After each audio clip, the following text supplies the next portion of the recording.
দুই প্রকার মানুষকে কুরবানির গোশত দিলে সোয়াবের পরিবর্তে আরো গুনাহ হবে।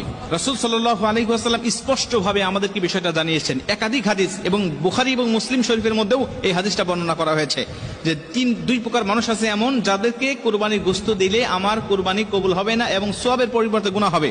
এর প্রথম নম্বরে রয়েছে যারা কসাই, যারা গোশতটাকে বানায়, এই গোশতটাকে যারা কাটে, তাদেরকে মজুরি হিসাবে, পারিশ্রমিক হিসাবে আপনি গোশত দিতে পারবেন না।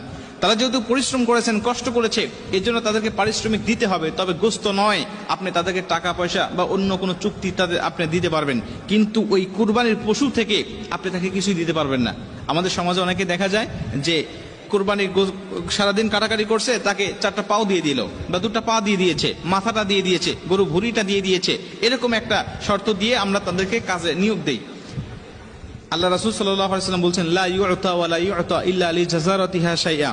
পারিশ্রমিক হিসাবে তুমি কুরবানির গোশত তাকে দিতে পারবে না, তবে হ্যাঁ অবশ্যই সে যেহেতু গরিব, সে যেহেতু অসহায়, এজন্য তুমি অন্য 10 জনকে যেটুকু গোশত দিয়ে থাকো ওই রকম ভাবে তুমি তাকে দিবে, কোনো সমস্যা নাই। কিন্তু সে পারিশ্রমিক হিসাবে তোমাকে অবশ্যই মূল্য দিতে হবে। মূল্য পরিশোধ করার পরে তুমি তাকে অন্য 10 জনের মতো একটু গোশত তুমি তাকে দিয়ে দিলে কোনো সমস্যা নেই। আমাদের সমাজে দেখা যায় অনেক বাড়িতে ভুঁড়ি সাফ করতে পারে না, এর জন্য পাশের বাড়ির কোনো মহিলাকে ডাক দিয়ে, গরিব মানুষকে ডাক দিয়ে বলে, তুই এটা সাফ করে দিই, তুই অর্ধেক নিবি, অর্ধেক আমাকে দিবি। এই বিষয়গুলো কখনো দেওয়া যাবে না। আপনি সে পরিশ্রম করেছে, তাকে আপনি টাকা দেন, অন্য বিষয়গুলো দেন, কোনো সমস্যা নাই, কিন্তু কুরবানির পশু হতে আপনি তাকে কিছু দিবেন না, গোশত তাকে দিবেন না। আপনি তাকে বলে দিবেন, ভাই তুমি আমার গোশতটাকে বানাবে সারাদিন, অবশ্যই তোমার সারাদিন একটা পারিশ্রমিক আছে, একটা দাম আছে, আমি তোমাকে কত টাকা দেবো তুমি বলো, তুমি আমার কাছে টাকা চেয়ে নাও, আমি তোমাকে কুরবানির গোশত হতে তোমাকে দেব না। অন্য 10 জনকে যেমন দেই আমি ঠিক অনুরূপ তোমাকে দেব।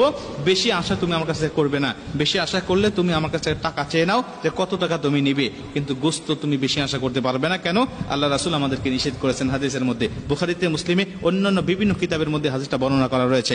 2 নম্বরে, এই পশুটিকে যারা জবাহ করে, বিশেষ করে ইমাম মুয়াজ্জিন, আমাদের মতো হুজুররা যারা, এরা পশুটাকে জবাহ করে, দেখা যাচ্ছে অনেক জায়গায় এই জবাহ করার জন্য, জবাহ করার কারণে দেখা যাচ্ছে সমাজের মধ্যে হুজুরের জন্য আলাদাভাবে গোশত উঠানো হয় যে সে জবাহ করেছেন, এর জন্য তাকে আলাদাভাবে একটা ধরা হয়, একটা নির্দিষ্ট মাপ, যে এই মাপে তাকে দিতে হবে মজুরি। সে জবাহ করেছেন, সে জবাহ করেছে, এজন্য আপনি আলাদা করে তাকে দিতে পারবেন না। সে জবাহ করেছেন, ইমাম, সে মুয়াজ্জিন, সে জবাহ করেছেন, তাকে আলাদা হিসাবে আপনাকে অবশ্যই টাকা দিতে হবে।